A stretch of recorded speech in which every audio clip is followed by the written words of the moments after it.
Hello and welcome to week 3 of your summer session. Today we're actually going to start After Effects, and we're basically going to take 30 seconds of some audio, some music, and we're going to put some text to it and some video. We're basically going to go over, you know, the very basic functions of After Effects. So we're kind of moving on from Photoshop and delving into After Effects. So first things first, when working with any type of media program, you always want to make sure that you have a really good folder and file structure. And when you're creating these folder structures, you want to keep in mind that you want to create a folder structure that will have kind of universal understanding, right? So if somebody in your team opens up that folder, if you're part of an effects team or you're sending it off somewhere, they'll know exactly where to look for things. Oftentimes what you'll see is a main folder, right? So, let's say this is project 4, and then what you would see under that is this other folder called assets. And under assets is where you would put, your music, your video, your Photoshop files, all that stuff. So that's kind of a common way to do that.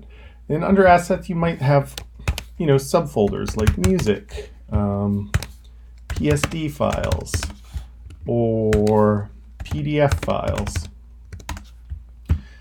You kind of get the picture. The more you organize up front, which you'll want to do, by the way, you'll want to make sure your file and folder structure, or especially your folder structure, is organized before you begin the project. It's really important that you do this because rather than moving files around, you'll want to keep your files within these folders. Because what happens is if you start moving things around, the media will become unlinked, and then you'll have issues relocating the media. And that's true for Premiere, that's true for Final Cut Pro, that is true for Resolve, and it's true for Media Composer. So all those kind of editing machines, even Pro Tools, you'll run into that. So it's always good when creating media to have that kind of folder structure. In this particular one, this exercise, you'll download it and you're going to open up some zip files. I've created the folder structure for you. It's pretty, straightforward. We have audio in there. I have a text file that has the lyrics to it. We have graphics. There's nothing in there. Photos, nothing in there. But we do have some stuff under video. We have 3 video files. Okay, so first things first. I'm going to go ahead and open up After Effects. I'm going to do that by going under the Macintosh hard drive, Applications, and then I have After Effects 2019. I'm going to go ahead and open that. It's going to take a little bit of a while there.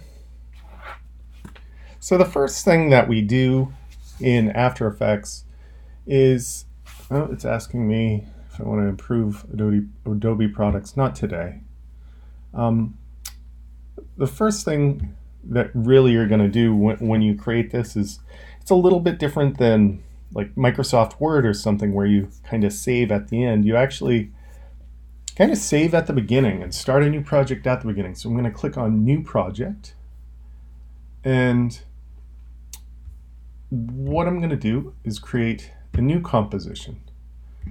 And under Composition Settings, we'll have some presets. I can also name my composition. So we're going to go down to HDTV. We're going to go to HDTV 1080 2997, and basically that is a width of 1920 and a height of 1080. That's what you'll see on traditional high definition television sets. I know we're moving more toward 4K or Ultra HD. And we had some presets for that, but we're going to keep our file sizes down low in this class.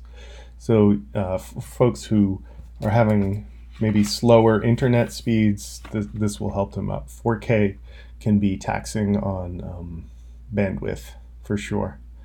So, and we're picking 2997. Now that's the frame rate. So every 29.97 frames equals 1 second.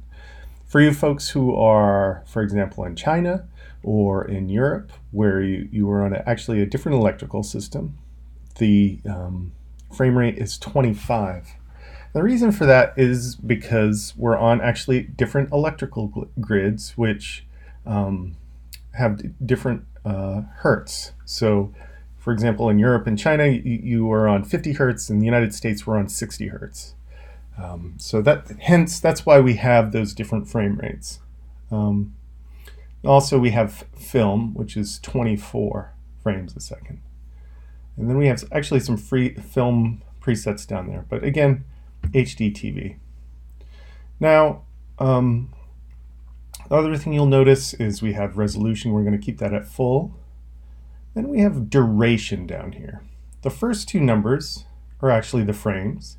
Then we have seconds, minutes, and hours. I happen to know that the piece that we're going to do is 30 seconds, so we're going to type in 30.00 and going to hit OK. Great. So you can see kind of what's happening here. Some of these things will look familiar, some won't. Right here we have a window, and that's going to be either your source monitor or a representation of the timeline. So either an original source clip or an assembled timeline. Then down here we actually have the timeline. You can see it's in seconds. I can shrink that or make it bigger, right? So if I move it over toward the larger mountain part, you can see frames. So look, 15 frames would represent half a second. And then I can zoom all the way out and look at the entire timeline. Additionally, you can do that at the top here. Another thing that I want to keep in mind about the timeline is that this is a workspace right here. So if you just wanted to render or look at a certain portion or a smaller portion, you would change this little guy here. That's the workspace. If I wanted to change the length of this, I can go up to composition settings, and I could change the time right there. Alternatively, I could hit Command K, and that would do the same thing. You can see some of these shortcuts right there. See Command K, Command N, Shift Command X. So all of these kind of have shortcuts next to them. Pardon me. I feel a sneeze coming on. Hopefully I won't do that. At the top here, you can see some tools. We have the home key, right? That'll bring us back there. Selection tool. And again, as I hover over it, what you'll notice is there's a shortcut. So it's a keystroke. There's the hand tool, similar to Photoshop. Zoom tool. Now, similar to Photoshop, I can use spacebar as a hand tool and Command plus and Command negative. So those are two handy things that I would highly recommend getting used to. One thing to note is that it's much easier to use Command plus with one hand rather than two hands. So if you can kind of get used to doing that, that will save you a lot of time. This is a rotation tool. And this is a camera tool, which we'll use a little later on. This is an anchor point tool right here. This will help with rotations and stuff like that. Rectangle tool. This acts both, well, similar to like the pen tool in Photoshop. It acts as either you can make a shape, of a rectangle, or for example, you could use it as a mask. Additionally, if I hold it down, you can see there's kind of this Easter egg, and that little arrow, the little triangle right there represents a drop-down menu. So you can see that. We have text, horizontal and vertical, brush tool, clone stamp, which works similarly to the one in Photoshop. It stamps out the background. Eraser tool, where we can erase things. Rotor brush works similar to masking. I actually, who knows, in this version it might work really well, but I find it kind of useless. I don't know. If you are able to use the rotor brush tool, please share. I'd like to see this in action and used well. I've yet to see it. I do know that it works better with high contrast situations. And then we have the puppet pin tool, which we'll use at a later time. So that's kind of an overview of what's happening. This is the project bin. So under here, I can have timelines, which they call compositions, or I can make folders, and I can bring in files.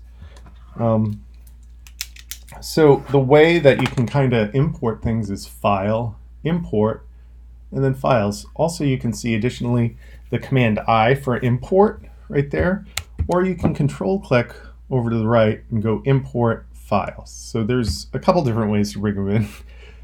There might even be more. So let's go ahead and bring in some files. I'm going to go over to module, I called it module 6. And I happen to know that we have video and audio. So I've held down the command key and I'm bringing those two down. Okay. And I'm going to open that. All right. So we have some audio and some video. The other thing I'm going to do right now is I'm going to save my project. File, save as. And I'm going to call this Tim Willett. Please name your name on every kind of file, and then the project text to audio, and I'm going to put that under the AE file. You'll notice the AEP extension. Every time you upload to Frame, you're going to upload two files. One will be the AEP file. The second one will be an export that we'll go over later. Will be an MPEG-4 or an H.264 encoding. So I'm going to go ahead and save that. Now if I want to, every time I hit Command S, that will save it automatically. So that's kind of nice. All right, so we have some things here. And basically, we're just going to do this project, and hopefully that will give you some ideas of how things work. So first things first, let's bring the audio down. I'm going to drag that down, and you'll notice it's on the timeline there. If I hit the space bar, it plays, so we can hear that. Now, Adobe likes having lots of submenus. So in their wisdom here, under the video tracks, which, by the way, this will act as layers. If you remember back to Photoshop, these video tracks will act similarly to layers. But now we drop down, and we'll be able to see levels. We'll also be able to see the waveform. In the waveform, the way that works is the smaller something is more quiet, and as this goes up, it increases in loudness. So I'm going to go ahead and hit that. Maybe the sun will shine today. So one thing that you may find useful, and it's not required, but I'm just going to show you how to do it anyway, is you might want to use markers. So I'm going to hit play here. Maybe. And let's say I wanted to make a note right here for example, that the words start. And I can do that on the timeline, or I can do that on the actual file. But I'm going to use the timeline right here. That way we'll have a note for everything. And I know that the lyrics start right here, so I'm going to hit Shift 8. Now, if you have a number keyboard, like on the side, a numerical keyboard, in addition to the letters and numbers to the left, you would just hit asterisk. But if you're on a laptop like me, you're going to hit Shift 8. On older versions of After Effects, for example, 2018, 2017, you would actually hit Option 8. I'm not sure why they changed that. It's a little bit different now. I'm sure they have their reasons. So right there, I can double click and go, maybe the sun will shine. And if I wanted to, I could say, all right, that's going to last for 2 seconds. And I could even label that a different color if I wanted. And I could protect that region. That would just, I'm assuming, would lock that region. I'm not really sure. That's kind of a new thing, which, let's see, what does it say? Yeah, it just preserves the region. So you can do that if you want. I'm just going to keep that. And then you can see that there's a note right there. Maybe the sun will shine. So I'm not going to use, since it's such a small project, I don't think I'm going to use a lot of notes, but some of you might find that helpful, especially for the midterm, and additionally for the last project that we do. So it's all fine and dandy that we have here, but now we want to bring some video down. So right here, you can see thumbnails in the top. But what's kind of cool is if I double click it, that gives you a preview, right? So this, when I double click, is represented right here. It's no longer represented in the timeline. But if I click down on the timeline, it switched back to the composition. That's kind of a handy thing. So I'm going to double click on this. I want the clouds there. So I'm going to drop that down and we'll see the clouds. But maybe I don't. Maybe I want to see the sun, right? I think that's what I want. So let's go ahead and bring the sun. So I'm going to hit play. Maybe the sun will shine today.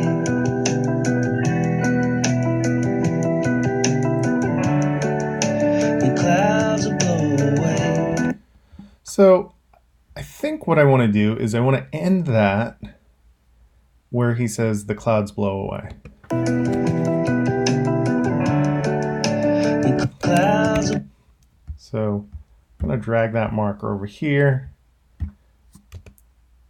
And it seems like it's happening right there.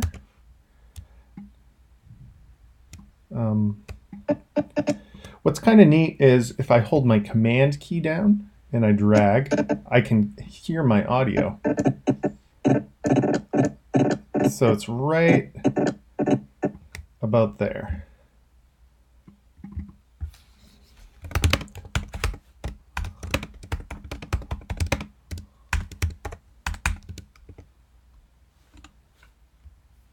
All right.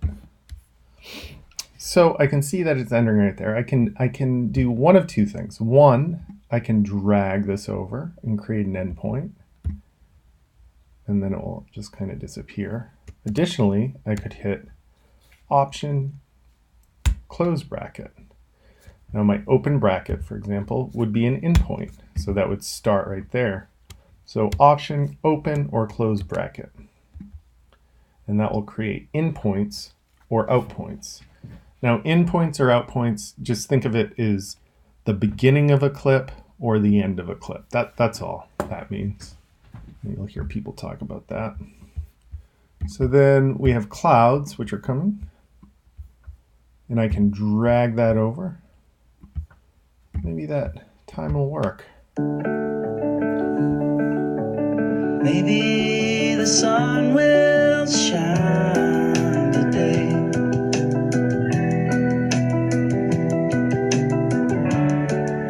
The clouds will blow away.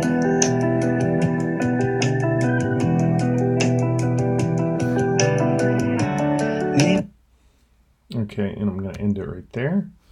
Maybe I'll go back just a few. Now on a keyboard, if you go page up, page down, that will move you frame by frame. And put the cat, maybe I won't be so afraid, over there. So we kind of have something going on there.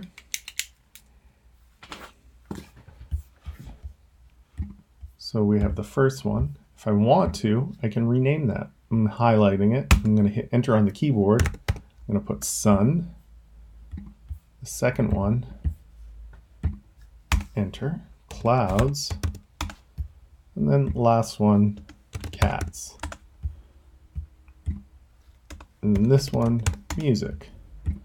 Doesn't matter where I put the music, but I'm going to keep those video tracks like that. All right, so we're, I think, ready to enter some text. So we're going to go up to text. And I know the text enters right here. And I'll put maybe. But we can't see it. And why is that?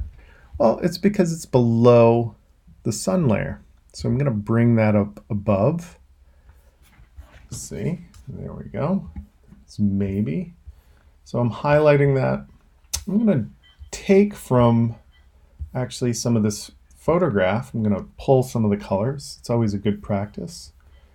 And yeah, I'll try to get something pretty bright, but yeah, that works right there. I'm going to hit OK. I'm not sold necessarily on that font. Oh yeah, that works. I kind of like that. So we have a beginning point. You can see that it's going the whole timeline, but we don't want that. So I have this beginning point right here. And I'm going to kind of shift ahead a little bit.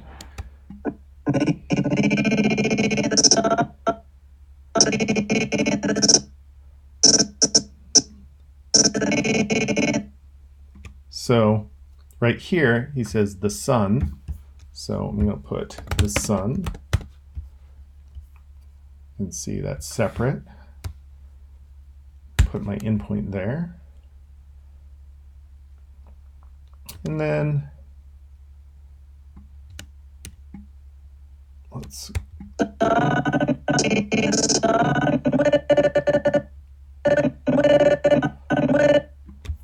then I have will. Not really too concerned where I'm putting it right now. Maybe the sun will, and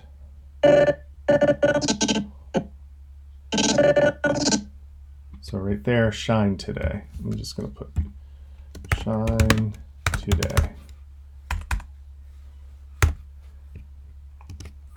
And maybe I'll pick a little bit different color here. Maybe I'll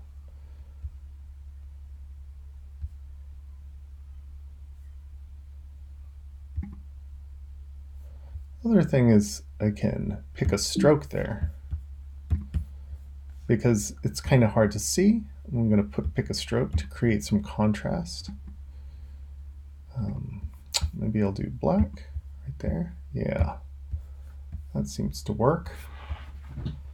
And again, going down here, and I'm going to start my in and out point.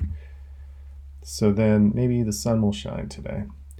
So I'm going to work on kind of rearranging things. Maybe the sun will shine today. And I might work a little bit on my kerning, for example.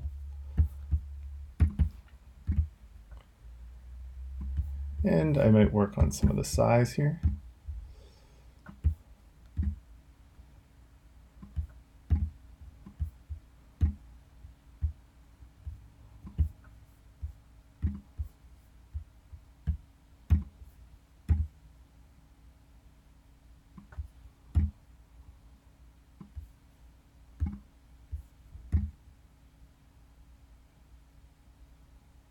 Yeah, okay, I think I have something going on there.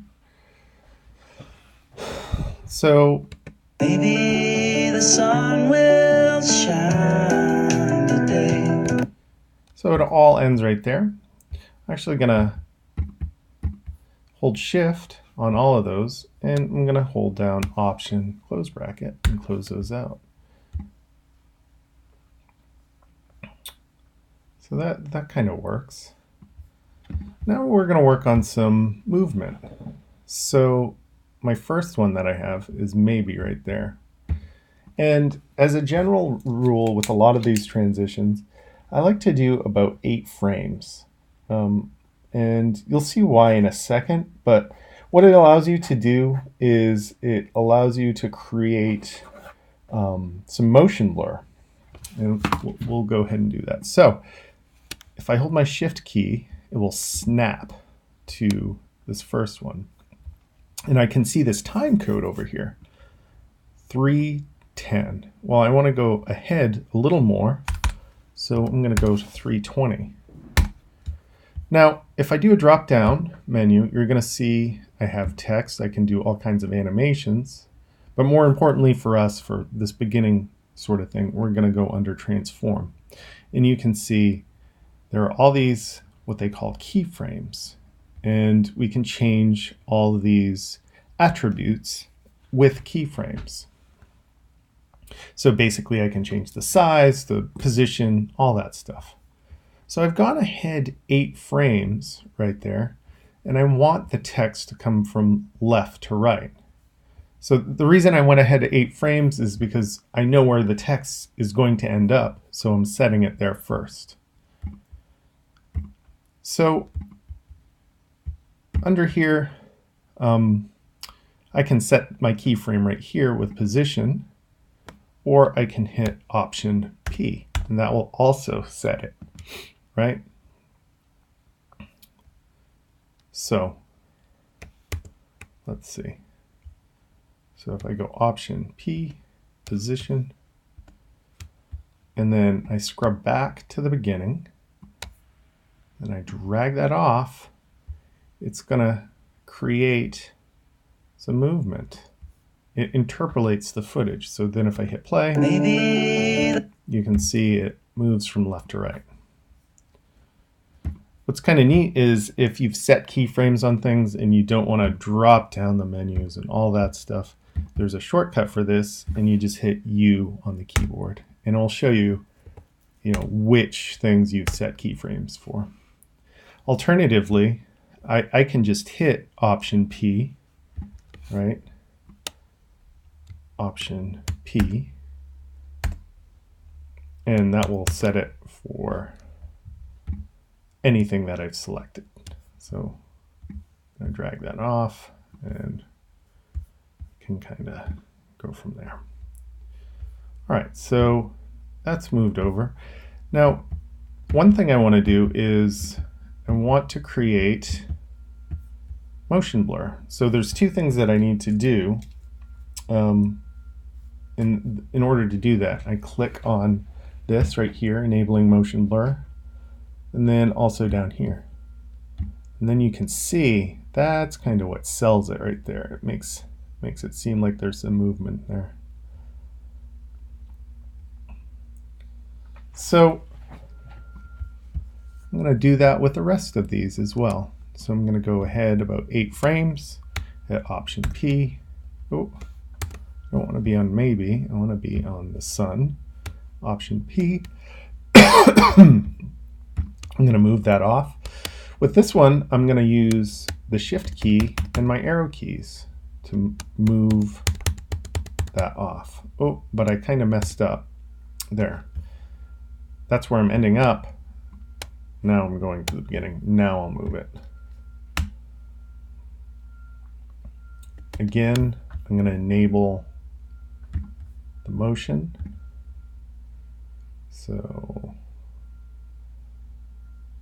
maybe with this one, for example, I want to do scale. So I'll hit Option S for scale. Oh, keep on messing up here. Option S for scale. And then I can bring down the numerics right there. Will.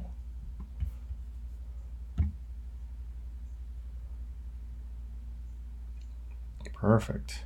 Looks good. And again, I'm going to enable that motion blur.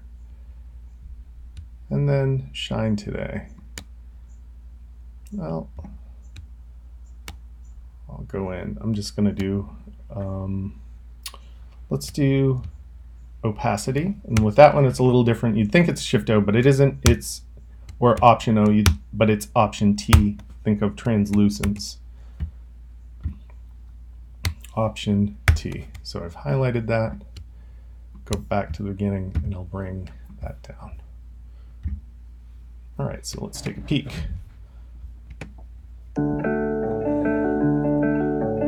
Maybe the sun will shine today.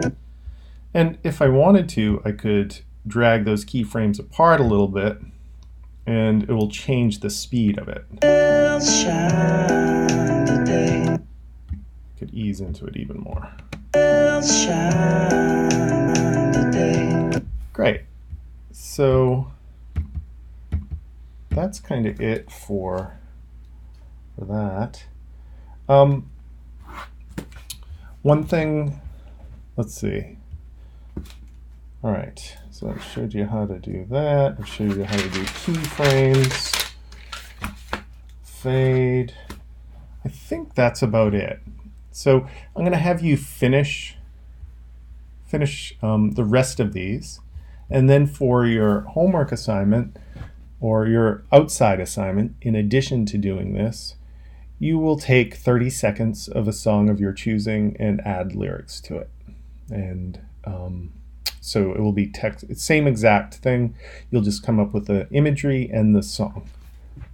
One last thing before you go is we have to talk about how to export. So it's a little bit different in this thing. We actually use a third party, not a third party software. Well, we use another software to export it.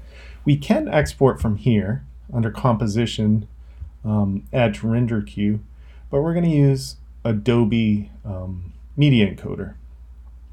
So we're going to click on, when we're ready to go, we hit Command S, that saves everything. Then we go to composition and add to Adobe Media Encoder.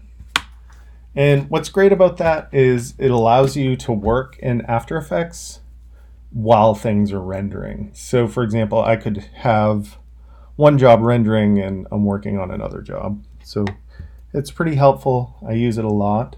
The other thing is it has multiple codecs that it uses, which is really great. All right, so you have to wait a little while and then it kind of popped up. So the thing that you want to keep in mind about Adobe Media Encoder is it's really like a 3 or 4 part process. One is you need to decide where your thing is going. So we're going to click on that. And I'm on my desktop. I have Module 6. So I have all of these things, but I don't have an export folder. So I'm going to create one. I'm going to call this Exports. And then the other thing is I want to name it. So I'm going to name it Tim Willett Text to Audio. So that's one part of the process. So I've told it where to go. Second part of the process is I need to tell it what type of codec I want. So I'm going to click on the preset, and that's going to change. Oh, let's see. it's going to change what I want the codec to be. So when we're picking one, we're going to use H.264, which is very common, and we're just going to do match source high bitrate, and it shouldn't be too much. And that basically matches your After Effects stuff. So then we're going to click OK. Last part of this is we just go up and hit play. And that will kind of take care of that.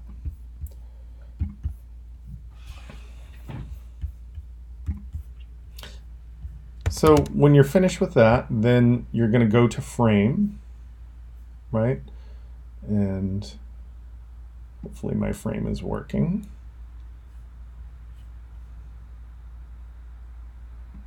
There we go. I'll log in here. So you're going to go to frame.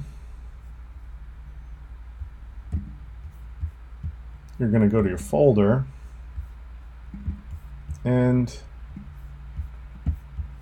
you're going to have a couple different